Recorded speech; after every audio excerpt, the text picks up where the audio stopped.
சம்மரில் செம்ம சூப்பரான ஹெல்த்தியான ஸ்நாக்ஸ் ஒன்று ரெடி பண்ணலாமா? ராகி பூரண கொழுக்கட்டை தான் ரெடி பண்ண போகிறேன். அதுக்காக ராகி மாவு 2 கப் எடுத்துக்கலான்னு எடுத்துக்கிட்டேன். இதுக்கு தேவையான அளவுக்கு உப்பு சேர்த்துக்கோங்க. 1 டீஸ்பூன் அளவுக்கு ஆயில் சேர்த்துட்டு ஃபஸ்ட்டு மிக்ஸ் பண்ணி விட்டுருங்க. அதுக்கப்புறம் நல்லா கொதிக்க வச்ச தண்ணி கொஞ்சம் கொஞ்சமாக சேர்த்து நல்லா மிக்ஸ் பண்ணி விடுங்க.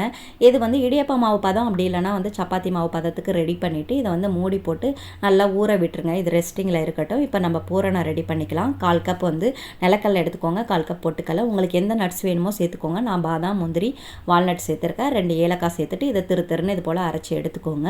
இப்போ பூரணம் ரெடி பண்ணிடலாம். உங்கள்கிட்ட நெய் இருந்தால் சேர்த்துக்கோங்க. எங்கிட்ட இல்லை அப்படிங்கிறதுனால பட்டர் சேர்த்துருக்கேன். இதில் துருவன 1 கப் தேங்காய் சேர்த்து ஃபஸ்ட்டு நல்லா மிக்ஸ் பண்ணி விட்டுருங்க. அதுக்கப்புறம் 1 கப் நாட்டு சர்க்கரை சேர்த்து அதையும் சேர்த்து நல்லா மிக்ஸ் பண்ணிக்கோங்க. இப்போ நம்ம திருன்னு அரைச்சி வச்சுருக்கோம் இல்லைங்களா, நட்ஸ் எல்லாத்தையும் அதையும் சேர்த்து நல்லா மிக்ஸ் பண்ணிங்கன்னா சூப்பரான வந்து ஸ்டஃபிங் ரெடி ஆகிடும். நம்ம ரெஸ்டிங்கில் வச்சுருந்தோம் இல்லைங்களா மாவை, அதை இன்னொரு டைம் வந்து நல்லா பிசைஞ்சு விட்டுட்டு வாழை இலை இது போல் வாட்டி எடுத்துக்கோங்க. உங்கள்கிட்ட பூசரா இலை இருந்தாலும் அதுலேயும் ரெடி பண்ணிக்கலாம். எங்கிட்ட வாழை இலை தான் இருந்துச்சு அப்படிங்கிறதுனால அதில் வந்து இது போல் வாட்டிட்டு இது போல் ரெடி பண்ணிக்கோங்க. ரெடி பண்ணிவிட்டு இதை வந்து நம்ம நல்லா ஒரு இட்லி பானையில் வச்சு ஒரு 20 நிமிஷம் போல் வேக வச்சு இறக்கணும். அப்படின்னா சூப்பரான ராகி கொழுக்கட்டை ரெடி ஆகிடும். செம்ம சாஃப்டாக நல்ல டேஸ்டியாக இருக்கும். இதில் ராகியில் தான் ரெடி பண்ணிங்களா அப்படின்ற சந்தேகமே இருக்கும். ட்ரை பண்ணி பாருங்கள்.